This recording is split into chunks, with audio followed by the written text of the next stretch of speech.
Let us deconstruct the foundational philosophy of food security in India, specially analyzing the paradigm shift brought by the National Food Security Act NFSA 2013.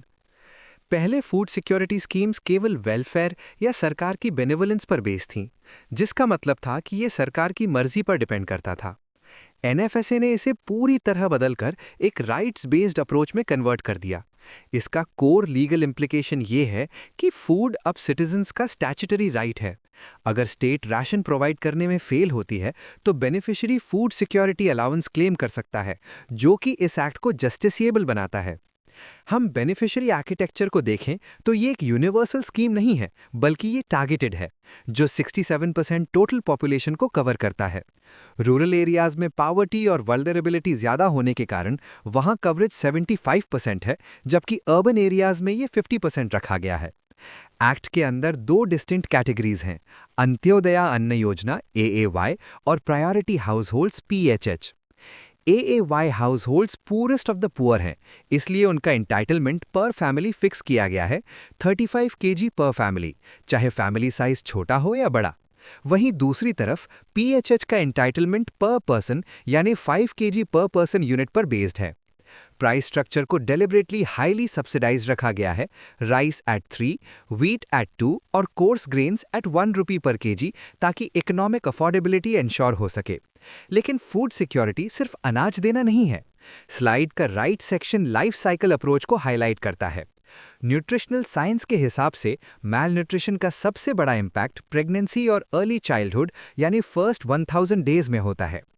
इसलिए NFSA सिर्फ hunger को नहीं बल्कि nutritional security को भी address करता है through specialized entitlements for pregnant women, maternity benefit and children mid day meals, ensuring कि सोशल सेफ्टी नेट बायोलॉजी के हिसाब से डिजाइन किया गया हो।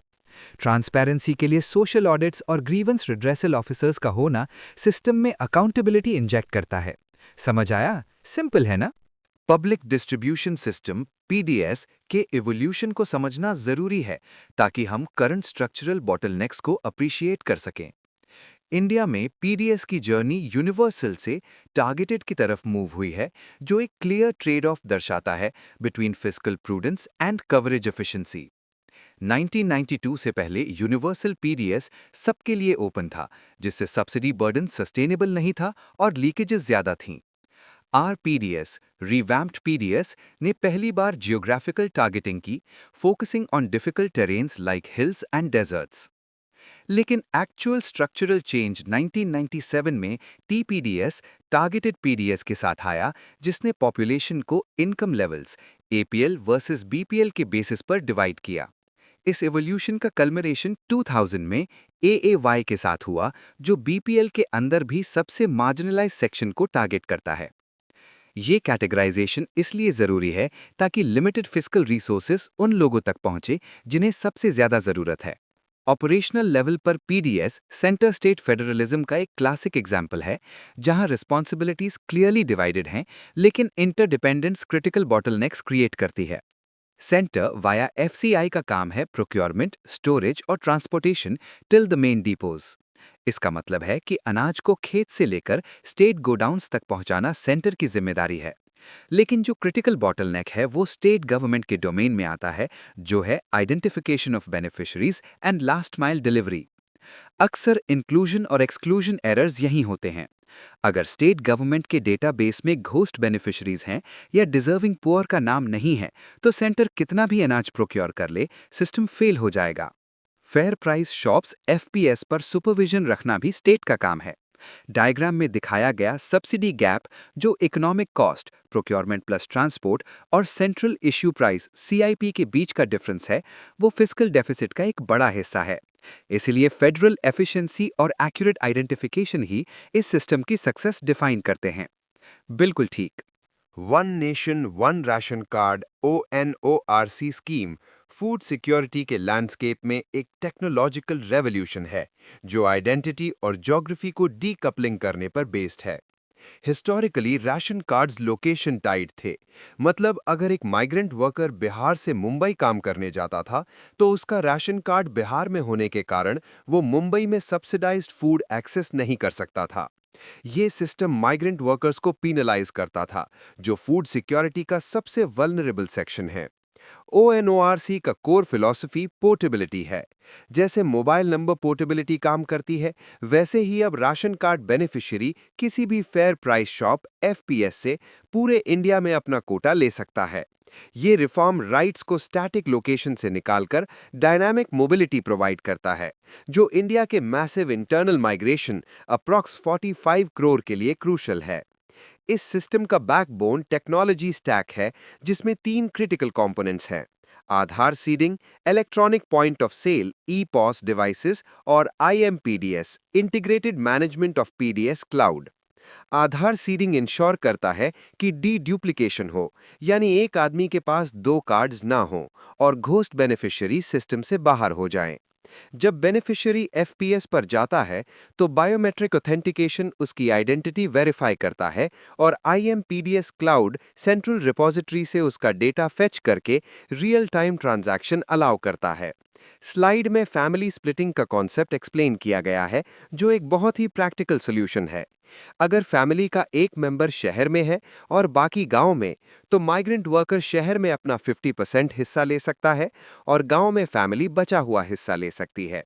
इससे ना सिर्फ फूड सिक्योरिटी मिलती है, बल्कि FPS ओनर्स के बीच कंपटीशन भी बढ़ता है, क्योंकि अब बेनिफिशियरी के पास चॉइस है कि वो किस शॉप से राशन ले, reducing the monopoly and arrogance of local dealers. Very good approach, right? Food corporation of India यानी FCI द्वारा मेंटेन किया गया बफर स्टॉक सिर्फ फूड सिक्योरिटी के लिए नहीं, बल्कि देश की मैक्रो इकोनॉमिक स्टेबिलिटी के लिए भी एक वाइटल टूल है। बफर स्टॉक के 2 प्राइमरी फंक्शंस होते हैं। पहला, ऑपरेशनल स्टॉक, जो हर महीने PDS के थ्रू डिस्ट्रीब्यूट करने के लिए चाहिए। दूसरा, स्ट्रेटेजिक रिजर्व, जो अनफोर्सीन क्राइसिस जैसे ड्रॉट, वॉर या क्रॉप फेलियर के लिए रखा जाता है। स्लाइड में दिया गया bar chart quarterly buffer norms को दर्शाता है। आप नोटिस करेंगे कि स्टॉक लिमिट्स साल भर कांस्टेंट नहीं रहती। ये सीजनल हार्वेस्ट साइकिल्स राबी और खरीफ के हिसाब से फ्लक्चुएट करती हैं। एग्जाम्पल के लिए, जुलाई 1 को स्टॉक नॉर्म सबसे हाई होता है, क्योंकि व्हीट प्रोक्योरमेंट पोस्ट राबी खत्म हो चुका होता है। ये नॉर्म्स इंश्योर करते हैं कि देश कभी भी हैंड टू माउथ सिचुएशन में ना रहे। लेकिन एक्सेसिव स्टॉकिंग के अपने सीवियर इकोनॉमिक रिपरकशंस हैं। अगर FCI जरूरत से ज्यादा स्टॉक होल्ड करता है, तो carrying cost, storage interest, wastage बढ़ जाती है, जो फिस्कल डेफिसिट को इन्फ्लेट करती है। यहां पर open market sale scheme OMSS एक क्रिटिकल प्राइस स्टेबलाइजेशन मैकेनिज्म के रूप में काम करता है। जब मार्केट में गेहूं या चावल के दाम बढ़ने लगते हैं, इन्फ्लेशनरी ट्रेंड, तो FCI अपने सरप्लस स्टॉक को ऑक्शन के थ्रू ओपन मार्केट में रिलीज करता है। ये सप्लाई साइड इंटरवेंशन है। जब सप्लाई बढ़ती है, तो naturally market prices cool down हो जाते हैं। इसलिए OMSS के 2 फायदे हैं। एक तरफ ये एक्सेस स्टॉक को लिक्विडेट करके FCI का स्टोरेज कॉस्ट कम करता है, और दूसरी तरफ ये रिटेल इन्फ्लेशन को कंट्रोल करता है। इकोनॉमिक कॉस्ट इंप्लीकेशंस को समझना जरूरी है। हाई बफर स्टॉक का मतलब है हाई लॉक्ड इन कैपिटल। इसलिए पॉलिसी मेकर्स को हमेशा फूड सिक्योरिटी और फिस्कल प्रूडेंस के बीच बैलेंस बनाना पड़ता है। Got it? Food corporation of India FCI का मैंडेट 1965 से प्रोक्योरमेंट और डिस्ट्रीब्यूशन का रहा है, लेकिन समय के साथ इस सेंट्रलाइज्ड मॉडल में इनएफिशिएंसीज आ गई हैं। FCI के फंक्शनिंग को समझने के लिए इकोनॉमिक कॉस्ट का ब्रेकडाउन देखना जरूरी है। इकोनॉमिक कॉस्ट केवल वो MSP नहीं है जो किसान को मिलती है। इसमें प्रोक्योरमेंट इंसिडेंटल्स, मंडी टैक्स, लेबर, गनी बैग्स और distribution costs, freight, storage, handling भी जुड़ते हैं। यही कारण है कि FCI का इकोनॉमिक कॉस्ट मार्केट रेट से अक्सर ज्यादा हो जाता है, और जब इसे highly subsidize central issue price CIP पर बेचा जाता है, तो massive food subsidy bill create होता है। इस इनएफिशिएंसी को एड्रेस करने के लिए शांता कुमार कमेटी 2015 ने कुछ रैडिकल रिफॉर्म सजेस्ट किए थे, जो आज भी पॉलिसी डिस्कोर्स का पार्ट हैं। शांता कुमार कमेटी का सबसे बड़ा रिकमेंडेशन था decentralized procurement DCP। Traditional model में FCI पंजाब से गेहूं खरीदकर केरला भेजता था, जिसमें ट्रांसपोर्टेशन कॉस्ट बहुत ज्यादा लगती थी। DCP मॉडल में स्टेट गवर्नमेंट्स खुद प्रोक्योरमेंट करती हैं और डिस्ट्रीब्यूट करती हैं, और सिर्फ सरप्लस FCI को देती हैं। ये लोकल कंजम्पशन को लोकल प्रोक्योरमेंट से मीट करके लॉजिस्टिक कॉस्ट्स को ड्रास्टिकली कम करता है। कमेटी ने यह भी कहा कि एफसीआई को पंजाब और हरियाणा जैसे सरप्लस स्टेट्स से हटकर ईस्टर्न इंडिया, बिहार, ओडिशा पर फोकस करना चाहिए, जहां प्रोक्योरमेंट इंफ्रास्ट्रक्चर वीक है। स्टोरेज मॉडर्नाइजेशन भी एक की एस्पेक्ट है। ट्रेडिशनल गोडाउन्स की जगह स्टील साइलोज और नेगोशिएबल वेयरहाउस रिसीट्स (NWR) का यूज करना ताकि वेस्टेज कम हो। कमिटी ने डायरेक्ट बेनिफिट ट्रांसफर (DBT) की तरफ ग्रेजुअल शिफ्ट की बात भी कही थी, ताकि फिजिकल ग्रेन हैंडलिंग के कॉम्प्लेक्स लॉजिस्टिक्स को बाईपास करके सीधा कैश ट्रांसफर किया जा सके, reducing leakages and operational costs effectively. Make sense, right? प्रधानमंत्री गरीब कल्याण अन्न योजना PMGKAY को सिर्फ एक वेलफेयर स्कीम की तरह नहीं, बल्कि एक massive counter cyclical fiscal policy response की तरह देखना चाहिए, जो कोविड-19 पैंडेमिक के इकोनॉमिक फॉलआउट को टैकल करने के लिए लॉन्च की गई थी। जब पैंडेमिक आया तो सप्लाई चेन्स डिसरप्ट हुई और इनकम्स कोलैप्स हो गई। ऐसे में सिर्फ सब्सिडाइज्ड अनाज NFSA रेट्स पर देना काफी नहीं था, क्योंकि लोगों की परचेजिंग पावर खत्म हो चुकी थी। PMGKPY का डिजाइन एक टॉप अप मॉडल था। इसका मतलब है कि बेनिफिशियरीज को उनके एग्जिस्टिंग NFSA एंटाइटलमेंट 5 किलो के अलावा एक्स्ट्रा 5 किलो फूड ग्रेन बिल्कुल मुफ्त दिया गया। इसने इफेक्टिव एंटाइटलमेंट को डबल करके 10 kg कर दिया। इस स्कीम का ड्यूअल एडवांटेज था। एक तरफ इसने पुअर हाउसहोल्ड्स को हंगर से बचाया और दूसरी तरफ एफसीआई के पास जो रिकॉर्ड सरप्लस स्टॉक पड़ा था उसे प्रोडक्टिव तरीके से लिक्विडेट किया, प्रिवेंटिंग वेस्टेज। स्लाइड का राइट सेक्शन 2023 में हुए एक हिस्टोरिक पैराडाइम शिफ्ट को एक्सप्लेन करता है।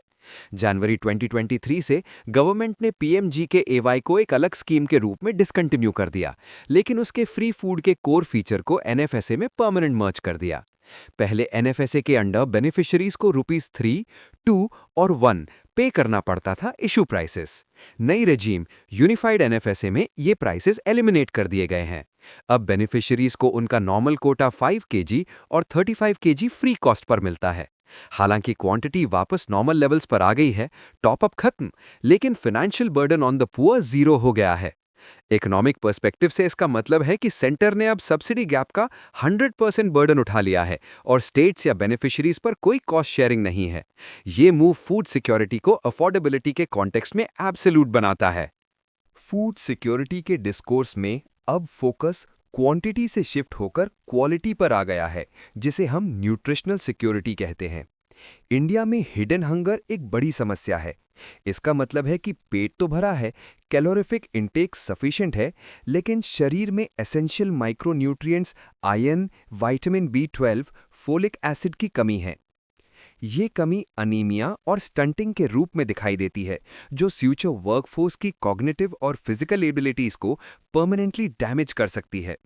इससे लड़ने के लिए बायोफोर्टिफिकेशन और राइस फोर्टिफिकेशन स्ट्रैटेजीज अपनाई जा रही हैं।